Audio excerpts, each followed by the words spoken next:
আল্লাহর হাবিবের রওজা শরীফ দেখে আমি সহ্য করতে পারি না রে আবু বকর, বিদায় দাও, আমি চলে যাব।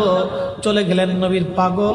সিরিয়ার দামেস্কে যাওয়ার পরে কিছুদিন পরে নবীজি স্বপ্ন দেখায়, কিরে বেলাল, এটা কেমন জুলুম, কতদিন হলো তোমার কণ্ঠের আজান শুনি না। বেলাল রে, তোর কি মন চায় না আমি নবীর জিয়ারতে আসতে? বেলাল আয়, আমি নবীর জিয়ারতে আয় রে বেলাল আয়, কতদিন হলো তোমার কণ্ঠের আজান শুনি না।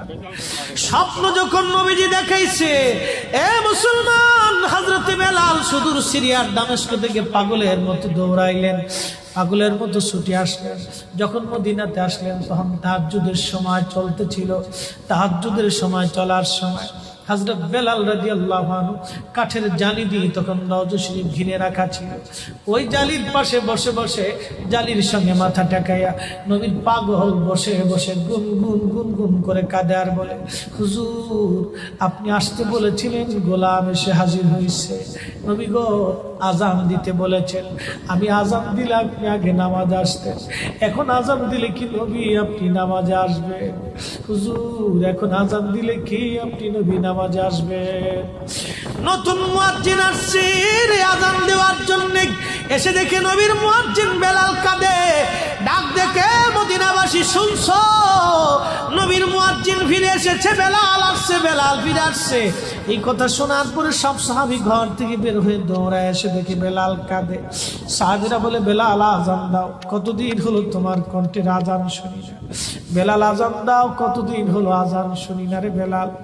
বেলাল বলে, সাহাবীরা রে, আমি আজান দিলে কি নবী নামাজ আসবে বলো? সালমান ফারসি রাদিয়াল্লাহু আনহু ডাক দেখে, সাহাবীরা আমাদের কথায় বেলাল আজান দিবে না, তোমরা যাও দেখো হাসান আর হুসাইন দুইজন ঘরের মধ্যে আছে। ইমাম হাসান হুসেন রাদিয়াল্লাহু আনহুমা যদি বলে তাহলে বেলাল অবশ্যই আজান দিবে। সালমান ফারসির পরামর্শে সাহাবীরা দৌড়ায় গেলেন। বর্তমান 7 নম্বর গেট বাবু সালাম বরাবর একটা মসজিদ আছে, মসজিদে আলী, এটাই ছিল হযরত ফাতেমা রাদিয়াল্লাহু আনহার বাড়ি। এই বাড়িতে দৌড়ে যাওয়ার পরে ইমাম হাসান হুসেইন রাদিয়াল্লাহু আনহুমা দুইজনকে নিয়ে আসা হলো।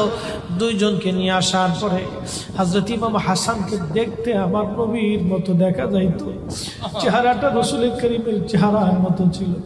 নাতি দৌহিত্র নানার চেহারা পেয়েছিলেন, ইমাম হুসাইনও নানার সুরত পেয়েছিলেন। দুই ভাই নানার সুরত পেয়েছিলেন। হযরতে বেলাল রওজা শরীফ থেকে উঠে হযরতে হাসানের বুকের মধ্যে মাথা ঠেকায় কাঁদতেছে, ইমাম হুসাইনের বুকের মধ্যে মাথা ঠেকায় কাঁদে।